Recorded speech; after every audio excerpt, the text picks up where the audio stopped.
You can sell drugs once, but you could sell a 5-year-old girl again and again. My name is Somi Ali. I'm the founder and president of a nonprofit called No More Tears. How bad is sex trafficking in South Florida? My biggest concern is that people are unaware, and when they are made aware, unless it hits home, no one cares. An average age for a boy is about 11 or 12, and the average girl to go into sex trafficking is 13 to 15. Law enforcement calls you when there's been an investigation, and you are right there on the scene when these victims are found. I become the second responder, and I go either to the police department or to where they've been rescued, and then I take over. I interview the survivors, and then I come up with a plan for them. Number one is therapy. Second is checking them for STDs. That's number two, because a lot of these Johns don't care. And the third is finding out where they're from. How long are you in contact with the victim? Like, how long does that last? 2 to 6 months. Every survivor is different. Where they come from, are they rich, are they poor, are they upper middle class, lower middle class? Human sex trafficking has no prejudices. It impacts everyone.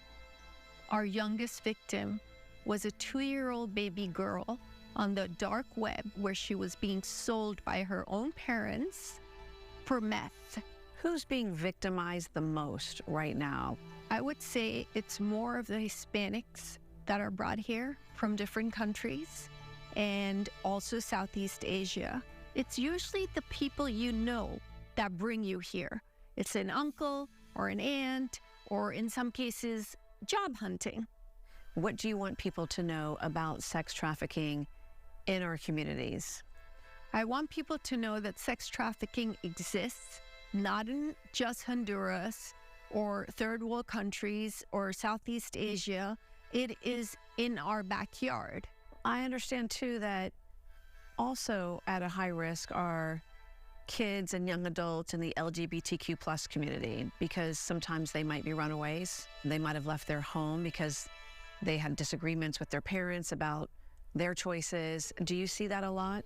So the sex traffickers, they give them refuge. They give them a place to stay, give them love, tell them it's okay to be gay. And their clientele is men wanting men. In the 17 years since you started No More Tears, are you seeing an increase in the number of victims? Absolutely. Absolutely. Every day I see an increase in sex trafficking victims. Our society needs to wake up, and first of all, we need to recognize the problem. And unless and until, unfortunately, it happens to your daughter or your son, people don't want to care. Human trafficking is growing as we speak, by the minute. Right now, there's someone that is being trafficked.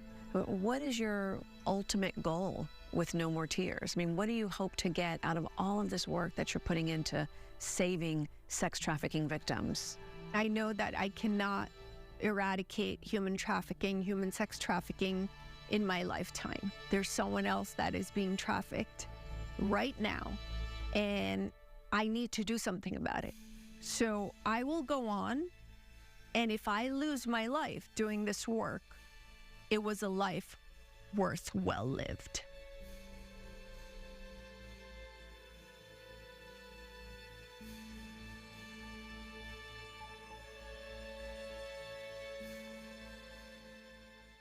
At Smith Ball, Baez, and Prather, we are proud to be